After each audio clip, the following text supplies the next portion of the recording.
இன்றே டவுன்லோட் செய்து உங்கள் ஃபேவரட் ஷோக்களை என்ஜாய் பண்ணுங்க. புரிஞ்சி, நீ ஆடிட்டர் வச்சு தானே இவ்ளோ பெரிய பிளான் பண்ண. பாவம், உனக்கு ஒரு விஷயம் தெரியாமலே போயிடுச்சு. ஏன்னா அந்த ஆடிட்டரே என்னோட டீம் தான்.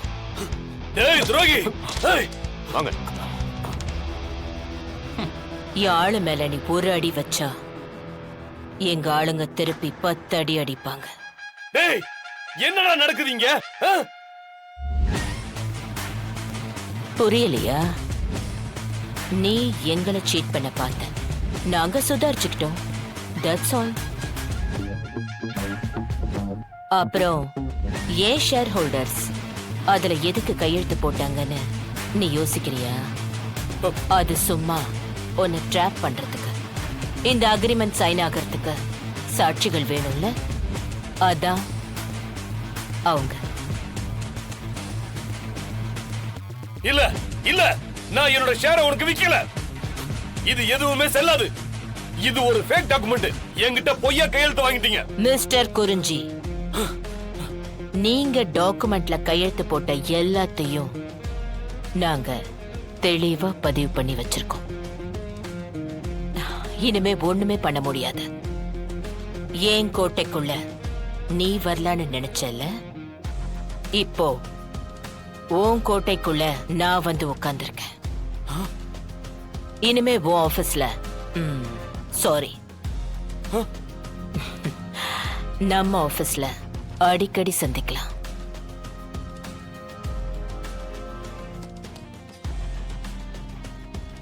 குறிஞ்சி, சீட் பத்திரம். நான் இல்லாதப்போ அப்பப்போ நீ தொடச்சு வச்சிரு.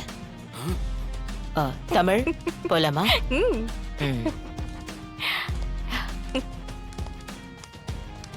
எப்படி எப்படி சில்வண்டா? சில்வண்டோட சத்தத்தை பாத்தீங்களா? சத்தம் காதல கோயின்னு கேக்குதா?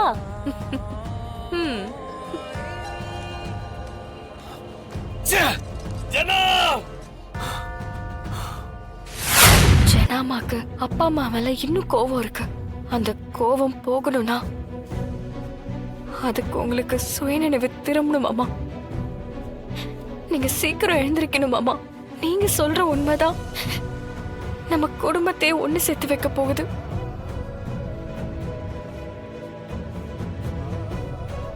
இந்த போட்டோவெல்லாம் பார்க்கும்போது கண்டிப்பா பழசெல்லாம் உங்களுக்கு ஞாபகம் வரல மாமா. உங்க தங்கச்சியும் உங்க எல்லாரையும் பிரிஞ்சு தினம் தினம் அழுதுகிட்டு தான் இருக்காங்க மாமா.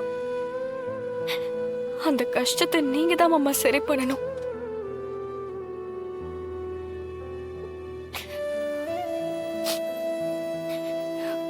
சிஸ்டர்,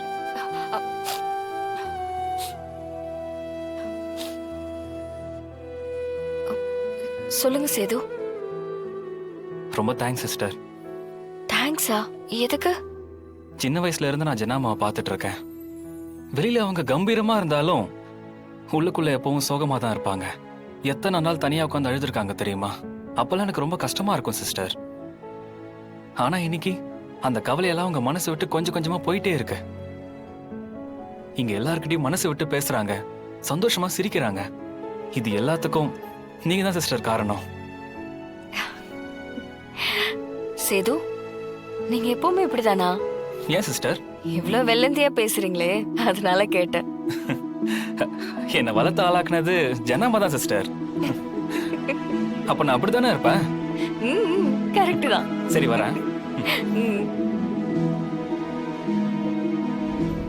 கணேச மாதிரி ஒரு ஆளுக்கு இப்படி ஒரு மகனா?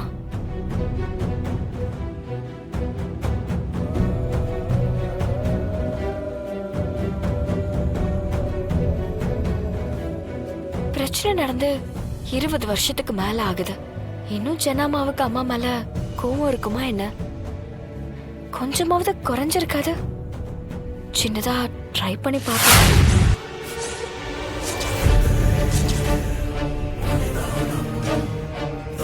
முத்தம்மா! அம்மா, என்னாச்சுமா? யாரு யார் இந்த போட்டோ இங்க மாட்டினது? தெரியாதுமா.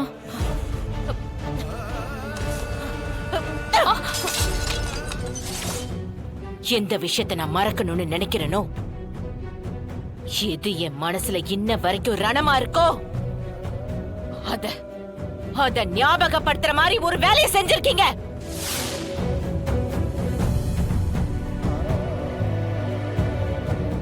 யாரு யார் இத செஞ்சீங்க? யார் இந்த போட்டோ மாட்டினது? நீயா? நீயா? இல்ல ஜனாமா. யாரு? நீ மாட்டினியா? நான் இல்ல. யாரு? யார் இந்த போட்டோ மாட்டினது? யார் செஞ்சா? மீரா? அத்த, சத்தியமா நான் செய்யல அத்த. உங்களுக்கு கோவம் வரும்னு தெரிஞ்ச விஷயத்த நான் பண்ணுவேனா அத்த? அத்தை, எங்களுக்கு எதுவும் தெரியாது அத்தை. யாருக்குமே தெரியாதுனா இந்த போட்டோ தானா வந்து செவுத்துல மாட்டிச்சா? இங்க அவளோட பேரை கூட யார் இந்த வீட்ல சொல்லக்கூடாதுன்னு சொல்லிருக்கேன். உங்க எல்லாருக்கும் என்ன தைரியம் இருந்திருந்தா போட்டோவை மாட்டிருப்பீங்க. யாருக்கு யாருக்கு அந்த தைரியம் வந்திருக்கு? யாருக்கு?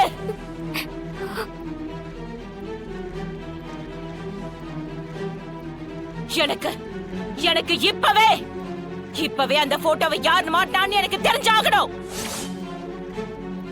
சொல்லுங்க. சொல்லல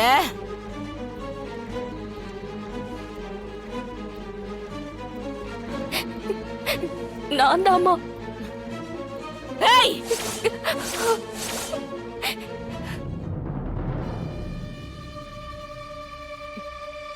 ஏய், அறிவு இருக்கா உனக்கு? உன் மனசுல என்ன பெரிய புத்திசாலி நினைப்பா? இந்த போட்டோவை பார்த்தாலே அத்தைக்கு பிடிக்காதுன்னு தெரியாதா? உன் வேலையை மட்டும் செய்யணும், தேவையில்லாதெல்லாம் செய்யக்கூடாது. என்ன மன்னிச்சிருங்க சென்னம்மா. நீங்க அவங்க மேல இவ்வளவு வெறுப்பா இருப்பீங்கன்னு எனக்கு தெரியாது. மா, சென்னம்மா, ஏதாவது பேசுங்க சென்னம்மா. நீங்க இப்படி இருக்கிறது எனக்கு ரொம்ப கஷ்டமா இருக்கு. நான் ஏதோ பெரிய தப்பு பண்ணிட்டேனோன்னு எனக்கு குற்ற உணர்ச்சியா இருக்கு. ப்ளீஸ் சென்னம்மா பேசுங்க. சத்தியமா நீங்க ஹர்ட் ஆவீங்கன்னு நான் இப்படி பண்ணல. நான் உன்கிட்ட எல்லா விஷயத்தையும் ஷேர் பண்ணிருக்கேன். இத பத்தி சொல்லாதது என் தப்புதான். நீங்க யார் மேலயும் இந்த அளவுக்கு கோவத்தை காட்ட மாட்டீங்களே. அப்படி இருக்கும்போது எப்படிமா? தப்பு பண்றவங்கள கூட மன்னிச்சிடலாம் தமிழ். ஆனா துரோகம் பண்றவங்கள